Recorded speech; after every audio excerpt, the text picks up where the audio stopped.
بسم اللہ الرحمن الرحیم۔ نامور کالم نگار سہیل بڑائچ اپنے تازہ ترین کالم میں لکھتے ہیں، عمران خان کو حالیہ پاک بھارت کشمکش میں ایک سنہری موقع ملا جس سے فائدہ اٹھا کر وہ اپنے سیاسی مخالف شریفوں کو ناک آؤٹ کروا سکتے تھے۔ جنگ سے ایک دن پہلے ایک اہم ترین حکومتی ذمہ دار نے تحریک انصاف کے رہنماؤں کو پیغام دیا کہ اگر تحریک انصاف شامل ہونے کی حامی بھرے تو حکومت اور مقتدرہ آل پارٹیز کانفرنس کا فوری اہتمام کر سکتے ہیں۔ اس کانفرنس سے پاکستان کی سیاسی قیادت کے متحد ہونے اور کپتان و مقتدرہ کے درمیان رابطے بحال ہونے کا پیغام جائے گا۔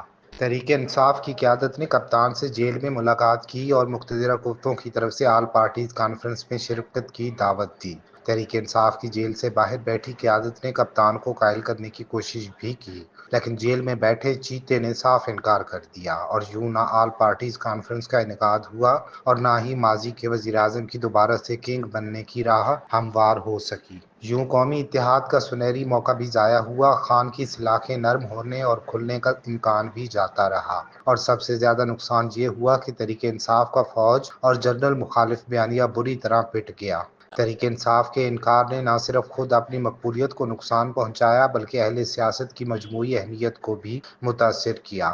فوج نے مجموعی سیاسی قیادت کے بغیر جنگ لڑ کر اور پھر فتح کے ڈنکے بجا کر اہل سیاست حتیٰ کہ موجودہ شہباز شریف حکومت کو بھی وقتی طور پر غیر متعلق کر دیا۔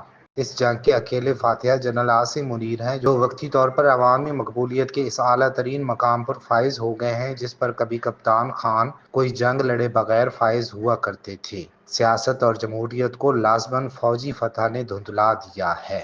اندھی محبت سیاست میں ہو تو اندھیری گلیوں میں لے جاتی ہے، مگر مذہبی اور رومانوی محبت کا ایک دوسرا اور متضاد نظریہ علامہ اقبال نے پیش کیا۔ بے خطر کود پڑا آتش نمرود میں عشق، عقل ہے محو تماشائے لب بام ابھی۔ مذہبی عقیدت اور رومانوی تعلق میں تو بے خطر کودا جا سکتا ہے، جبکہ سیاست میں منطق، دلیل اور عقل سے کام لیا جاتا ہے۔ سیاست حقائق کی دنیا سے تعلق رکھتی ہے، جبکہ اندھا عشق اور محبت رومانس اور تصورات کے دائرے میں آتے ہیں۔